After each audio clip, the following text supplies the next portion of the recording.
இன்னைக்கு சட்டசபையில மாண்புமிகு எதிர்க்கட்சி தலைவர் ஒரு ஒன் லைன்ல குற்றச்சாட்டை வச்சுட்டு கிளம்பி ஓடிட்டாங்க. எங்க உண்மை அவங்க சொன்னதெல்லாம் பொய்ன்னு தெரிஞ்சிருமோன்னு எல்லாரும் எந்திரிச்சு கிளம்பி போயிட்டாங்க. நம்மளுடைய ப்ரூஃபை காமிக்கிறதுக்குள்ள அவங்க எந்திரிச்சு போயிட்டாங்க. நம்மளால பேச முடியல.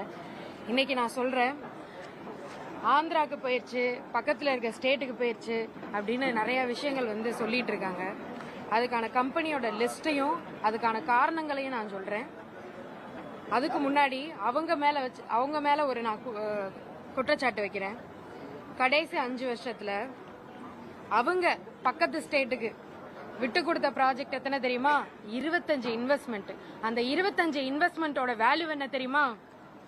3.3 லட்சம் கோடி. 3.3 லட்சம் கோடி. அதனால எத்தனை ஜாப் நம்ம தமிழ்நாட்டு இளைஞர்கள் இழந்திருக்காங்க தெரியுமா? 2,03,000 ஜாப்ஸ் இழந்திருக்காங்க. 3,25 ப்ராஜெக்ட்ஸ் இழந்திருக்காங்க.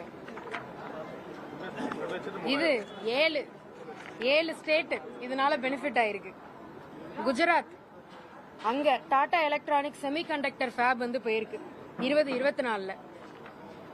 JSW குரூப் ஒடிசாக்கு போயிருக்கு. EV பேட்டரி அண்ட் ஸ்மெல்டிங் 2024 போயிருக்கு. குஜராத் சுசுகி மோட்டார் ஆட்டோமொபைல் 2024 போயிருக்கு. குஜராத்துக்கு மறுபடியும் மைக்ரான் டெக்னாலஜி ATMP போயிருக்கு. மகாராஷ்டிரா டொயோட்டா மோட்டார் 2024 போயிருக்கு. மொத்தமே நீங்க பாத்தீங்கன்னா இந்த இதை பாருங்க, 2024 இந்த கிராஃப் பாருங்க, 2024 இருக்க கிராஃப் பாருங்க, எவ்வளோ ப்ராஜெக்ட அவங்க இழந்திருக்காங்க மீதி ஸ்டேட் கிட்ட.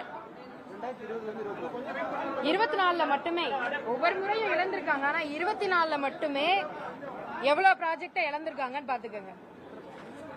பர்சன்டேஜ் 2.23.